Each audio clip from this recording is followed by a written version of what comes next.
नमस्कार. UPSC म्हणजेच संघ लोकसेवा आयोगाने केंद्रीय सशस्त्र पोलीस दलामध्ये अधिकारी होण्यासाठी एक मोठी संधी आणली आहे.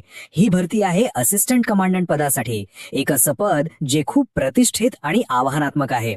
चला तर मग या भरतीबद्दल सगळं काही जाणून घेऊया. तर एकूण जागा आहेत 349. हो, 349 पदांसाठी ही भरती प्रक्रिया होणार आहे. ज्यांना देशसेवा करण्याची इच्छा आहे त्यांच्यासाठी ही एक सुवर्ण संधीच म्हणावी लागेल. बरं, मग या 349 जागा नेमक्या कुठे कुठे आहेत, म्हणजे कोणत्या फोर्समध्ये किती पदं आहेत? चला आता आपण तेच पाहूया. तर बघा, सगळ्यात जास्त जागा आहेत सीमा सुरक्षा दलात म्हणजेच BSF मध्ये, तब्बल 108 जागा. त्यानंतर नंबर लागतो केंद्रीय राखीव पोलीस दलाचा म्हणजे CRPFचा, जिथे 106 जागा आहेत. मग केंद्रीय औद्योगिक सुरक्षा दल म्हणजे CISF मध्ये 70, ITBP मध्ये 53 आणि सशस्त्र सीमा बल म्हणजे SSB मध्ये 12 जागा आहेत. त्यामुळे अर्ज भरताना आपला पसंतीक्रम विचारपूर्वक ठरवणं महत्वाचं ठरेल.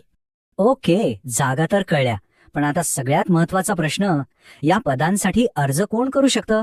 म्हणजे यासाठी पात्रता निकष काय आहेत? चला तेच समजून घेऊया. सगळ्यात पहिली आणि महत्वाची अट आहे शिक्षणाची. अर्ज करण्यासाठी कोणत्याही मान्यताप्राप्त विद्यापीठाची पदवी असणं आवश्यक आहे. म्हणजे बघा, तुम्ही आर्ट्स, कॉमर्स, सायन्स किंवा इतर कोणत्याही शाखेतून ग्रॅज्युएट असाल तरी तुम्ही अर्ज करू शकता. आता वयाबद्दल बोलूया. ही अट 1 ऑगस्ट 2026 या तारखेनुसार पाहिली जाईल. या दिवशी उमेदवाराचं वय कमीत कमी 20 वर्षे आणि जास्तीत जास्त 25 वर्षे असायला हवं. अर्थात इथे आरक्षित प्रवर्गांसाठी वयात सूट आहे. म्हणजे SC/ST उमेदवारांसाठी 5 वर्षांची आणि OBC उमेदवारांसाठी 3 वर्षांची सूट मिळेल. आता ही पदं सशस्त्र दलांमधली आहेत, त्यामुळे साहजिकच शारीरिक पात्रता खूप महत्वाची ठरते. पुरुष उमेदवारांसाठी काय निकष आहेत ते पाहूया.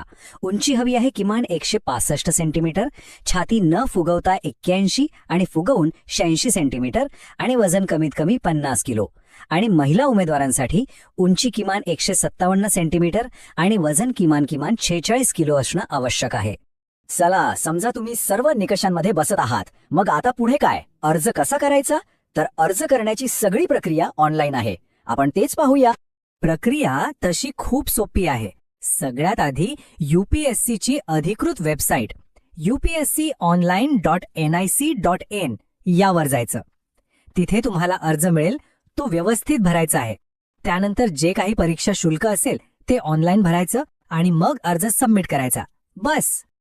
आता अर्ज शुल्काचं म्हणजे फीचं म्हणाल तर जे उमेदवार सर्वसाधारण म्हणजे जनरल आणि OBC प्रवर्गात येतात त्यांच्यासाठी 200 रुपये शुल्क आहे.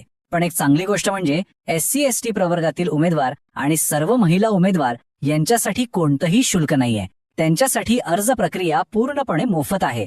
कोणत्याही परीक्षेसाठी सगळ्यात महत्वाचं काय असतं तर तारखा. एक जरी तारीख चुकली तरी संधी हातातून जाऊ शकते. त्यामुळे चला या भरतीच्या महत्वाच्या तारखा कोणत्या आहेत त्या व्यवस्थित नोंदवून घेऊया. तर बघा, अर्ज भरण्याची प्रक्रिया ऑलरेडी सुरू झाली आहे. अर्ज करण्याची शेवटची तारीख आहे 12 मार्च 2026 आणि लक्षात ठेवा, संध्याकाळी 6 वाजेपर्यंतच अर्ज करता येईल. त्यानंतर लेखी परीक्षा होईल 19 जुलै 2026 रोजी. म्हणजे तयारीसाठी वेळ भरपूर आहे, पण अर्ज शेवटच्या दिवसापर्यंत थांबवू नका, वेळेत भरून टाका. चला तर मग आपण आतापर्यंत काय काय पाहिलं ते एकदा पटकन आठवूया. ही भरती आहे असिस्टंट कमांडंट पदांसाठी. एकूण जागा आहेत 349. पात्रता काय तर कोणत्याही शाखेतील पदवी आणि वय 20 ते 25 वर्ष. अर्थात आरक्षित प्रवर्गांना सूट आहे.